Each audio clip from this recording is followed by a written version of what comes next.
voy a presentar a Carlos antes de darle la bienvenida. Él es ingeniero comercial de profesión, graduado en la Universidad Católica Santiago de Guayaquil, ha realizado cursos en finanzas en el IDE y ha participado también en el programa de gobernabilidad y gerencia política de la Universidad Católica de Guayaquil con el auspicio de la George Washington University.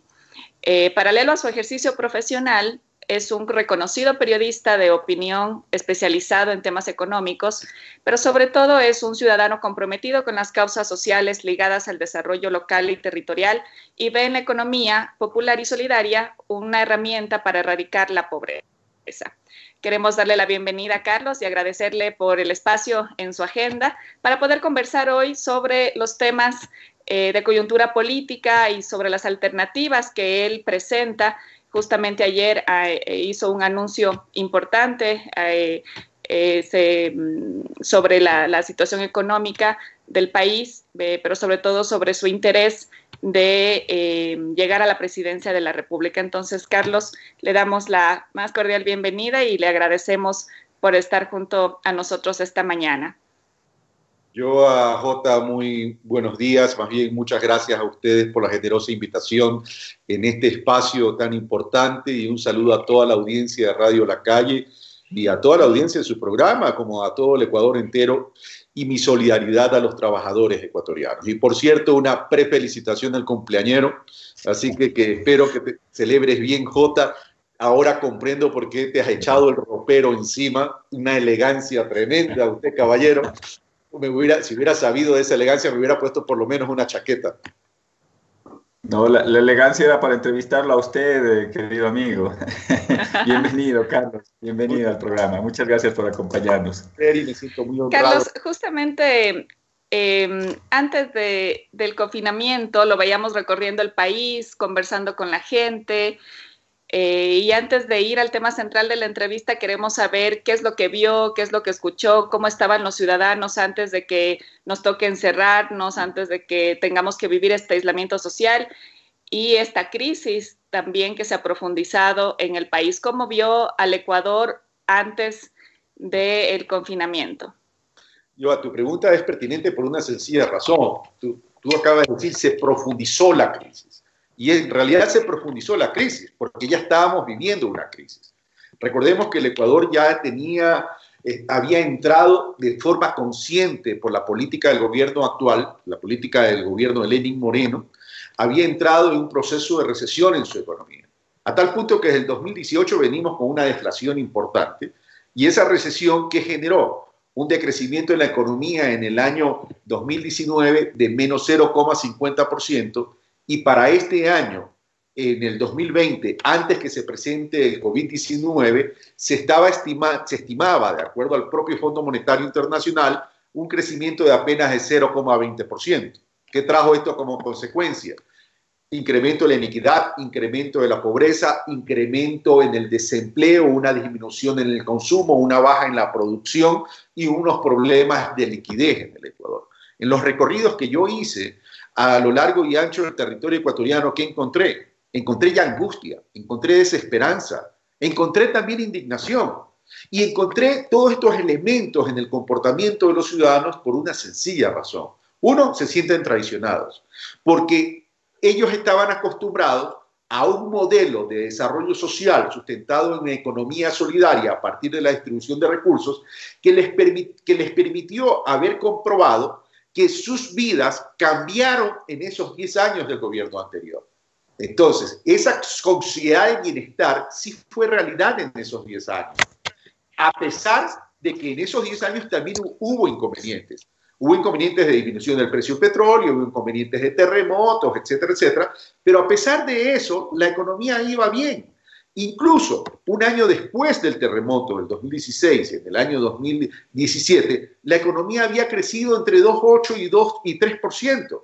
Y es a causa de las políticas gubernamentales entonces que se genera esa recesión. Entonces la gente se siente frustrada, se siente indignada por la traición al modelo, por no construir sobre lo construido y por la indiferencia con el ciudadano común.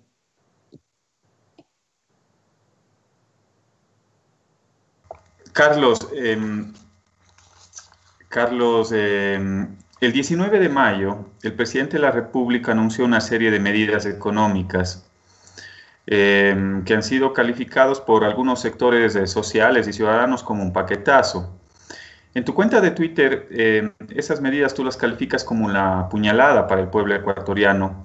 ¿Por qué las consideras así? ¿Cómo crees que va a influir este tipo de medidas luego de ese recorrido que has hecho en el país, que has evidenciado cómo se encuentra la situación de los distintos sectores sociales, ciudadanos? ¿Cómo va a afectarles ahora con estas medidas? ¿Qué crees que vaya a pasar luego de este anuncio? A ver, yo creo que las personas están reaccionando. El problema en este momento es el movimiento. El problema es el estado de excepción. Y si es una puñalada al pueblo ecuatoriano, por una sencilla razón. Es decir, estamos frente a un gobierno cuyo estilo es la mentira y cuyo estilo no es establecer la prioridad en el ciudadano y en la vida y en la salud de los ecuatorianos.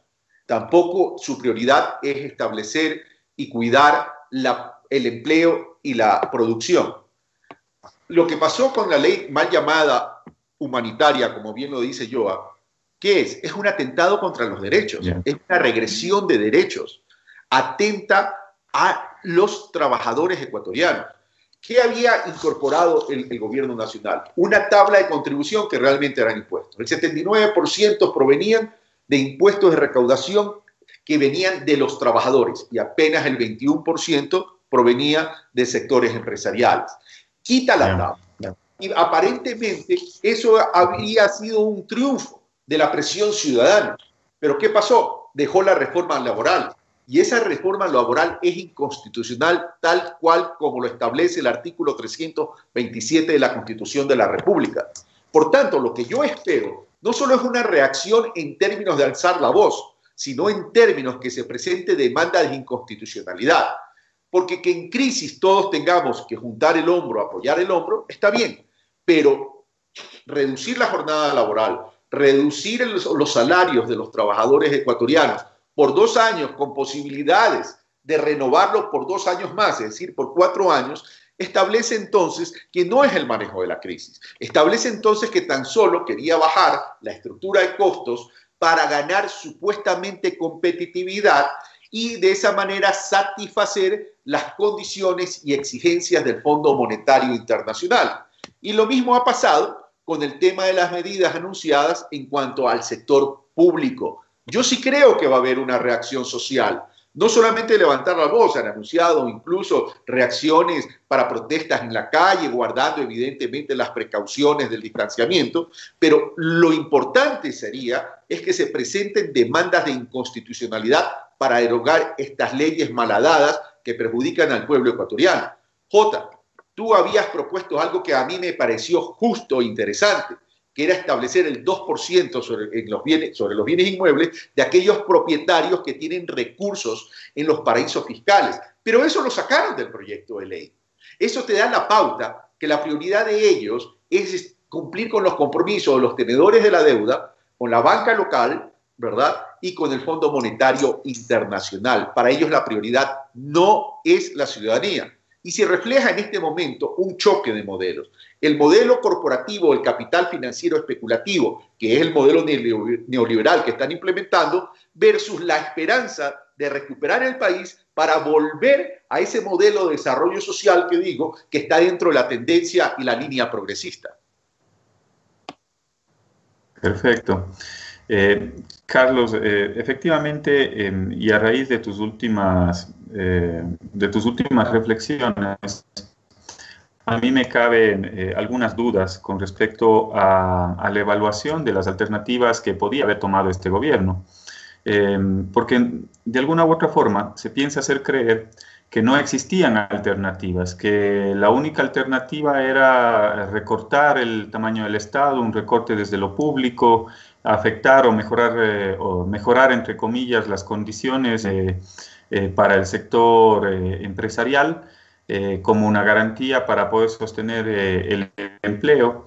Sin embargo, yo no sé si es que hicieron un análisis de esas alternativas. Desde nuestra bancada, algunos colegas, compañeros, presentaron también una serie de opciones, un paquete de contribuciones de alrededor de $3.000 millones anclados en una serie de contribuciones de impuestos, pero no fueron tomados en cuenta. ¿Tú crees que el gobierno tenía otras opciones y que las dejaron a un lado? Por supuesto que sí, Jota, y por supuesto que sí, Joa. El problema aquí, en una entrevista muy en la mañana en Radio Latina me decían, al gobierno le faltó creatividad. Le digo, no, no le faltó creatividad, le faltó sensibilidad, que es distinto, porque había alternativas, Jota. Ustedes plantearon algunas alternativas al interior de la Asamblea Nacional, pero mira, la primera alternativa frente a una crisis como esta, que es la pandemia, es la liberación de recursos, porque necesitas recursos para atender la crisis sanitaria. Y a las pruebas me remito yo a IJ. A ver, cuando en marzo 24 se pagó los 340 y pico millones de dólares, que resulta que los iban a pagar para que vengan 2.000 millones de dólares, resulta que no eran 340 millones de dólares, han sido 700 millones de dólares. Y Diario El Expreso, ¿qué nos dice? Hace poco, que lo que se pagó fue 1.600 millones de dólares. Ahí solamente ya tenía 1.600 millones de dólares para atender la crisis sanitaria. Somos un país dolarizado y en ese proyecto de ley ni siquiera se estableció un incremento en el impuesto de salida de divisas, considerando incluso que entre enero y abril han salido del país dólares, 1.700 millones de dólares, que no tienen nada que ver con el comercio internacional, sino gente que ha sacado 1.700 millones de dólares. No se establece una política de salvaguardia que tranquilamente, viendo la experiencia del terremoto del 2016, se hubiera podido establecer una política de salvaguardia a 375 partidas arancelarias, con lo cual se hubiera podido recaudar, siendo conservador, 400 millones de dólares. Entonces, ahí tienes 1.600, 1.800 millones de dólares. El impuesto a los grupos empresariales que tenían utilidades por encima del $1.000.000, hubiera también podido recaudarse 200 y pico de millones de dólares. Ahí llegabas a 2.000 millones de dólares. Más un impuesto a los patrimonios por encima de $1 millón a 270 grupos económicos que concentran 43.000 millones de dólares al 1%, serían 435 millones de dólares. Entonces sí había mecanismos. Pero adicionalmente a eso, la liberación del Banco Central, para que el Banco Central, a través de un sobregiro, a través de reservas fraccionarias, pueda otorgar crédito interno al gobierno nacional e incluso a los gobiernos seccionales, a los gobiernos autónomos descentralizados. Con eso hubiéramos podido manejar. Lo que pasa es que aquí hay un sesgo ideológico y no están entendiendo que no estamos viviendo en condiciones normales, que son condiciones atípicas y excepcionales y que estamos en medio de una crisis, como lo están haciendo los otros países, ¿verdad? Y por último, acceder a los fondos emergentes, a los fondos multilaterales, con lo cual hubiéramos podido completar fácil, yo creo, entre sumas y todos estos fuentes de financiamiento, fácil hubiéramos podido llegar a los 10.000 millones de dólares. Pero yo lo que creo es que no solo están cumpliendo con el Fondo Monetario Internacional, porque es un gobierno comprometido a esos intereses económicos poderosos, nacionales e internacionales, sino que adicionalmente tienen una agenda oculta. Y esa agenda oculta es crear el escenario para poder salir de la dolarización. No lo van a decir, pero lo están creando el escenario. Desde ya los hago responsables ante ese hecho. ¿Quiénes ganarían en el efecto, en el caso en el cual Ecuador pueda salir de la dolarización? ¿Quiénes ganarían, quiénes perderían? Se habla de que han salido algunos capitales del Ecuador, tienen algunos millones de dólares fuera, y se estima que alrededor de 260 personas tienen alrededor de 30.000 millones de dólares fuera del país en empresas en paraísos fiscales. En una posible o un escenario de salida de la dolarización, ¿quiénes ganan y quiénes pierden, Carlos? Este tema de los 30.000 millones de dólares, le recuerdo a la ciudadanía, y gracias por recordarme, Jota. El diario El Universo en febrero del 2015 publicó una nota a partir de reportes bancos suizos que 260 familias tienen 30.000 millones de dólares en paraísos fiscales. Eso representa el presupuesto de un año del Estado ecuatoriano y el 30% del tamaño de la economía. Esa cultura insolidaria y traicionera a la patria es la que tenemos que evitar, porque esos 30.000 millones se generaron en el Ecuador. Esos 30.000 millones se produjeron en el Ecuador y los sacan. Ahora, ¿quiénes ganan y quiénes pierden de una eventual salida de la dolarización? Uno, la banca, porque van a asumir el negocio del tipo de cambio, por un lado. Y por otro lado, los sectores exportadores e importadores. Pero salir de la dolarización sería una catástrofe en este momento. Y lo voy a explicar por qué.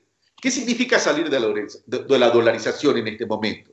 Significa adoptar una nueva moneda, una moneda propia, pero una moneda propia que viene acompañado con dos procesos, uno devaluatorio y otro inflacionario. El devaluatorio le hace perder valor a tu moneda local y el inflacionario, ¿qué hace? Incrementa precios. Y entonces estos dos elementos dentro de una moneda local, ¿verdad? ¿Dónde va a incidir? En la capacidad adquisitiva del ciudadano. Le resta valor a su dinero y le resta, por otro lado, poder adquisitivo. Entonces, ¿qué va a pasar? Los perdedores van a ser la ciudadanía en general. Ya vivimos esa experiencia. Lamentablemente fue catastrófica. Yo prefiero mantener la dolarización y establecer un plan de contención, recuperación y de reactivación. Gracias, Carlos. Justamente hablando de este tema de sacar dineros, eso también considero yo que es inmoral, es incluso hasta corrupto sacar dinero trabajado en el país para otros países. Y el gobierno, cuando inició su mandato, ya va a cumplir 3 años este domingo, anunció una cirugía mayor a la corrupción. Pero resulta que los cirujanos han estado enfermos de corrupción, tanto así que han sido ellos mismos los que han tenido que intervenirse, ¿no? En estos últimos días hemos visto con mucha indignación cómo en medio de la crisis sanitaria, en medio del dolor de nuestra gente, de familiares que morían en los hospitales o en las calles o en las casas sin una atención oportuna del sistema de salud, mientras eso ocurría en los hospitales, se robaba a través de la compra con sobreprecios de mascarillas, de bolsas para cadáveres, etc. Si bien la corrupción es un tema estructural, no es exclusivo de lo público, viene también de lo privado, es inaudito y vergonzoso que hoy en día todavía tengamos gente que representa a ciertos sectores que le hicieron mucho daño al país.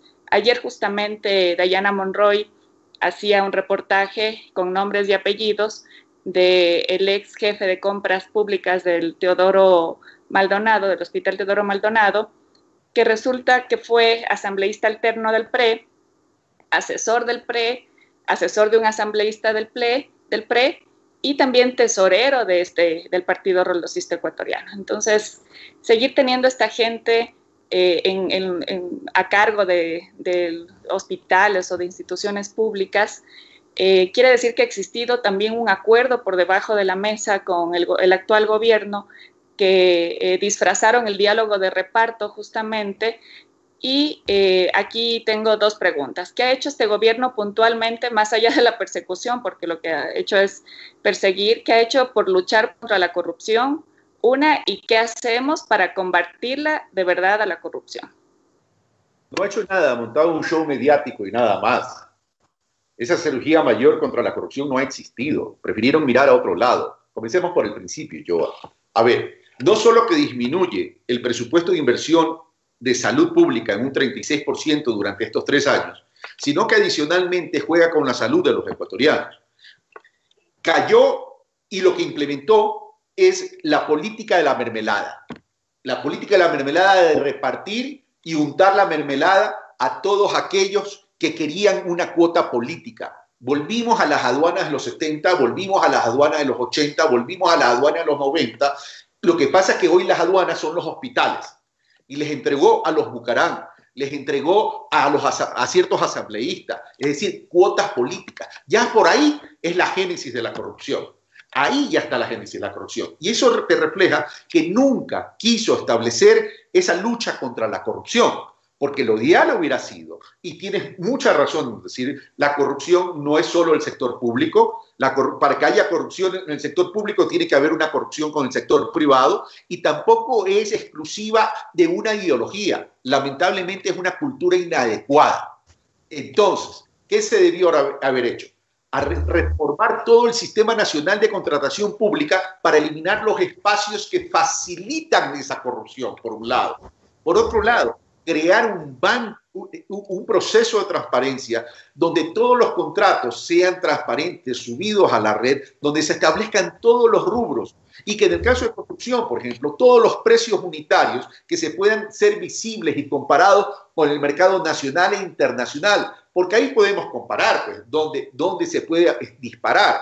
Y por otro lado, adicionalmente, establecer un proceso de trazabilidad del dinero de la contratación pública a través de facturas electrónicas, pero adicionalmente a través de la articulación entre el contratante, entre el servicio de rentas interno, la unidad de lavado de activos, la superintendencia de compañías, la superintendencia de bancos, etcétera, etcétera, etcétera. De esa manera, uno puede establecer mecanismos para seguir esa ruta del dinero, para ver que ese dinero que corresponde al anticipo o al pago de la planilla se esté pagando a los proveedores inscritos de forma directa e indirecta y uno sabe que pertenece a determinado rubro de cada contrato. Entonces puede ir prendiendo las alertas necesarias. Eso no se lo hizo. Eso se lo anunció, pero no se lo hizo yo. Entonces, en ese sentido, este gobierno además quiere hacer creer en una estrategia solapada que correísmo y morenismo son lo mismo. Entonces yo te pregunto, Joan, porque esto ya es un irrespeto a la inteligencia. ¿Quién manejó la crisis?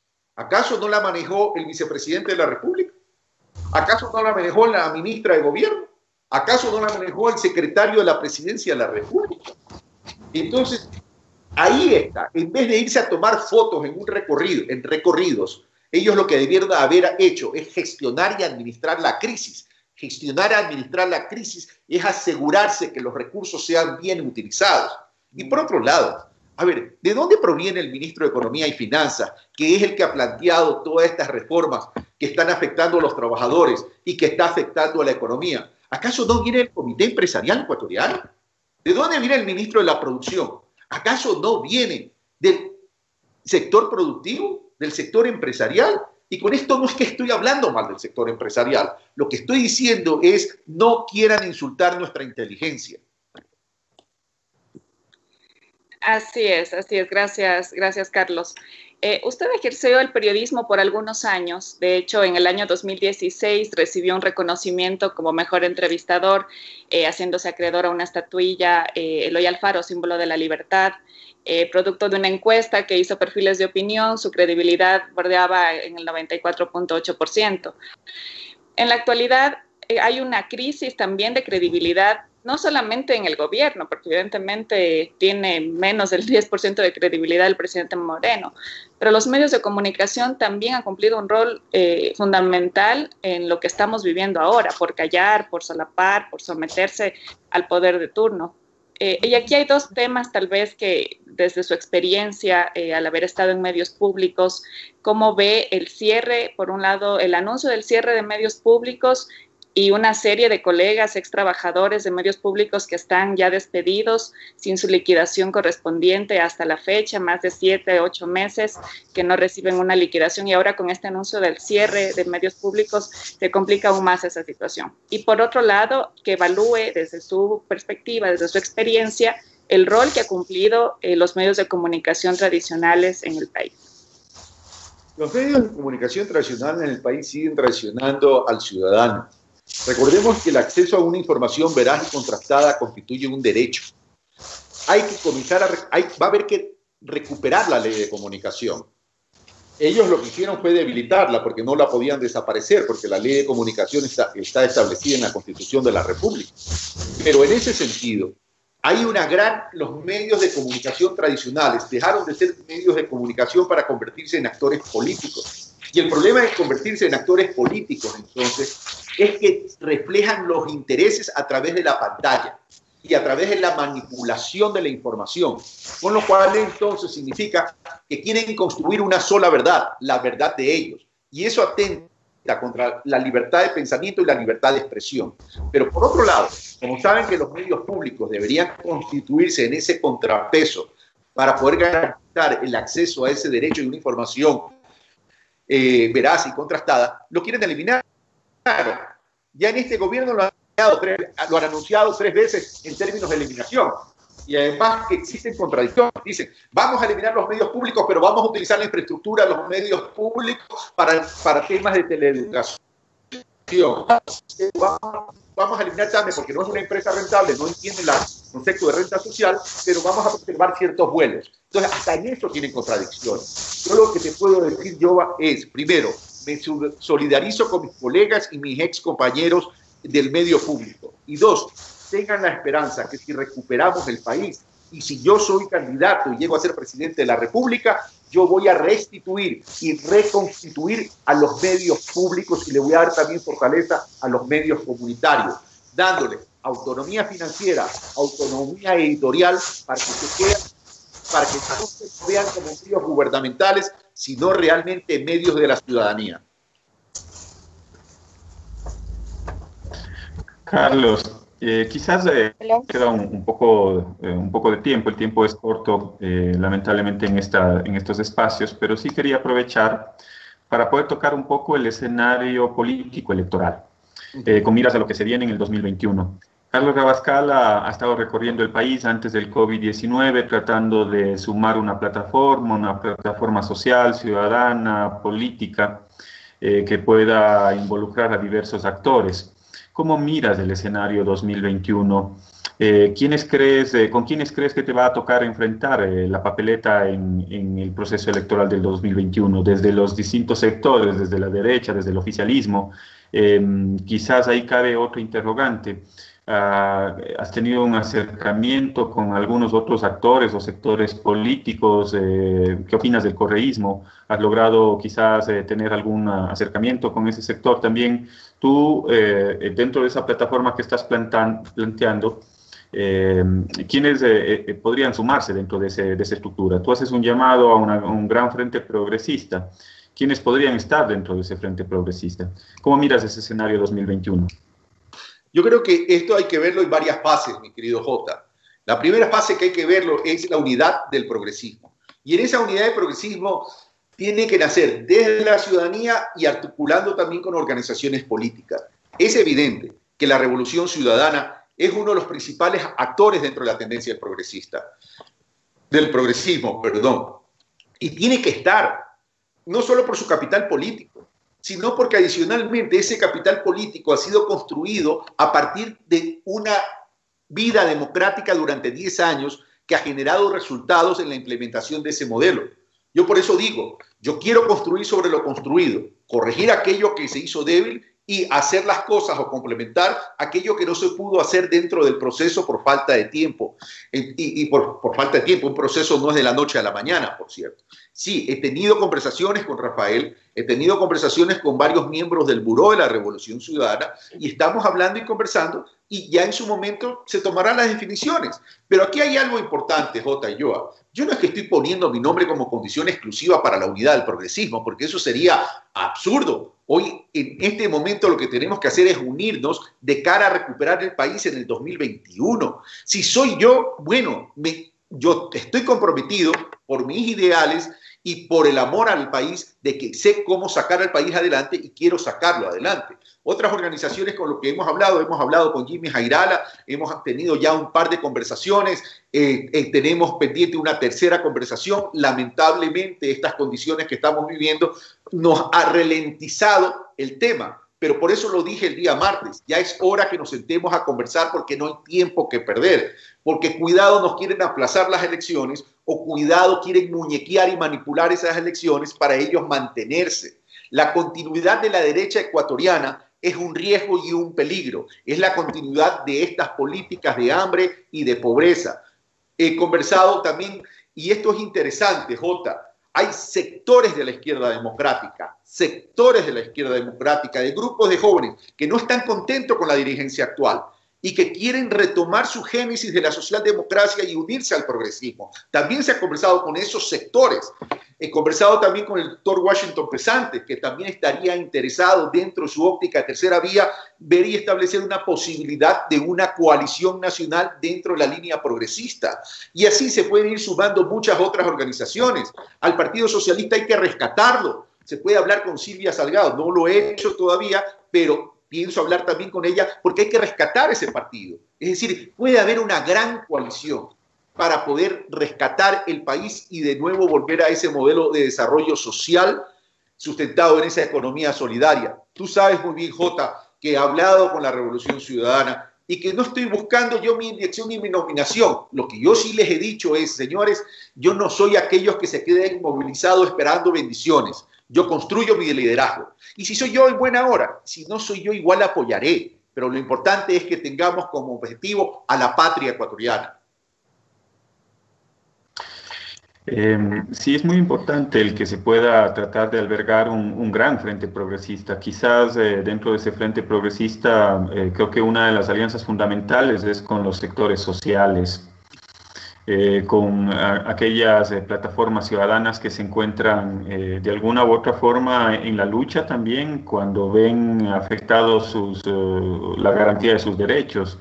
Trabajadores de la salud, la red de maestros.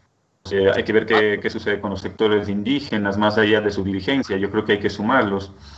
Del otro lado, el lado de la derecha, ¿con quién crees que te vas a topar en la papeleta electoral? ¿Crees que Jaime Nebot va a ser candidato? ¿Crees que, bueno, seguramente estará Guillermo Lasso? Él viene haciendo campaña permanente durante algunos años atrás, en realidad. ¿Qué crees que pasa en el oficialismo? ¿Se podría pensar en un candidato del oficialismo, quizás el propio vicepresidente? Yo creería que sí. Yo creo que en la derecha ecuatoriana se va a fragmentar la votación entre Guillermo Lasso, Jaime Nebot. A veces tengo duda de que él decida lanzarse, porque el problema de Jaime Nebot es que vive con las encuestas bajo la almohada. Entonces, un político que vive con las encuestas bajo la almohada es difícil que así tome las decisiones, pero en todo caso está siguiendo el manual de la construcción de una posibilidad política electoral, eso sí. Y el otro sería Otto Sonnenholtner, ¿no? Pero ahí lo que hay que establecer es que ellos son el cogobierno. Es decir, porque ¿quiénes han cogobernado este país? Este país en los últimos 3 años, independientemente que el Partido Social Cristiano ha tomado distancia en estos últimos tiempos, lo ha gobernado el Partido Social Cristiano, creo, y el presidente Moreno con su equipo de gobierno, incluido Otto Sonnenholtner y los ministros que provienen del sector, de cierto sector empresarial. Entonces, en ese sentido, la continuidad de la derecha ecuatoriana sería un riesgo y un peligro para el país. ¿Tú crees que al final entonces vamos a tener los ecuatorianos que elegir entre la continuidad de un modelo neoliberal del lado de los sectores de derecha o la profundización inclusive de un modelo neoliberal, o la alternativa sería un gran frente del progresismo del lado de la izquierda, desde el centro hacia la izquierda? ¿Crees que vamos a tener 2 alternativas los ecuatorianos? ¿No crees que exista alguna otra tercera vía, un outsider? Yo creo que ya no hay espacio para eso. Yo creo que ya no hay espacio para eso. Yo creo que desde la línea progresista tenemos que asumir un reto histórico. Mira, tenemos que aplicar la tecnología de lo obvio, que es el sentido común. Imitar, igualar y superar a lo que se hizo en Argentina. En Argentina hubo la madurez política para hacerlo. Y esa madurez política permitió recuperar la República Argentina. Y mira cómo están manejando la crisis en Argentina. Y mira el liderazgo de Alberto Fernández, incluso en los procesos de reestructuración de la deuda. Entonces, es lo que tenemos que hacer en el Ecuador. Es decir, si la línea progresista se sigue fraccionando y no se unifica, estamos arriesgando la recuperación del país. Y en ese sentido, tenemos que hablar de renunciamientos, de dejar las vanidades y dejar ese concepto de la lucha del poder y el poder.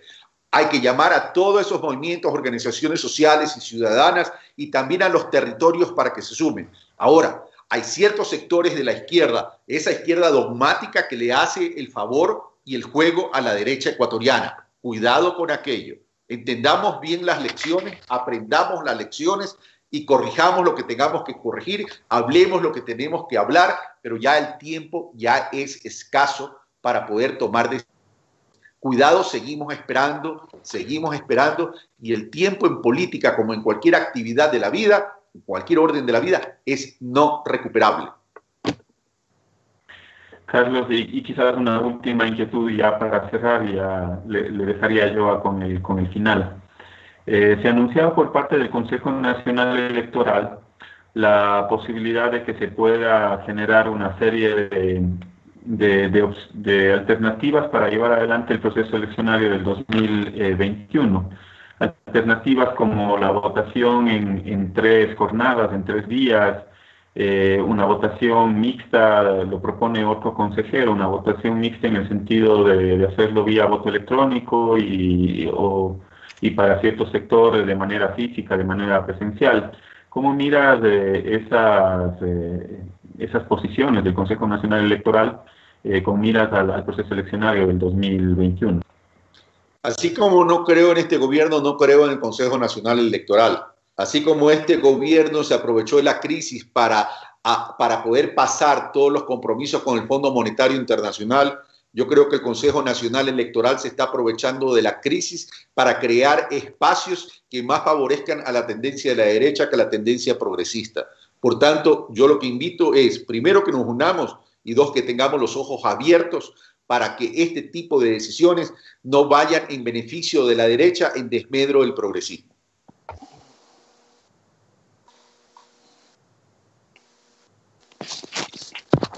Gracias, muchas gracias, Carlos, por el espacio y por permitirnos conversar con usted en esta mañana. Tengo un segmento chiquito de preguntas y respuestas rápidas. Yo le doy una palabra y usted me contesta con otra, con la primero que se le venga a la mente, y el reto es que sea con una sola palabra. Vamos a empezar. Comunicación. Derecho. Economía. Herramienta. Justicia social. Solidaridad. Familia. Amor. Crisis. Reacción.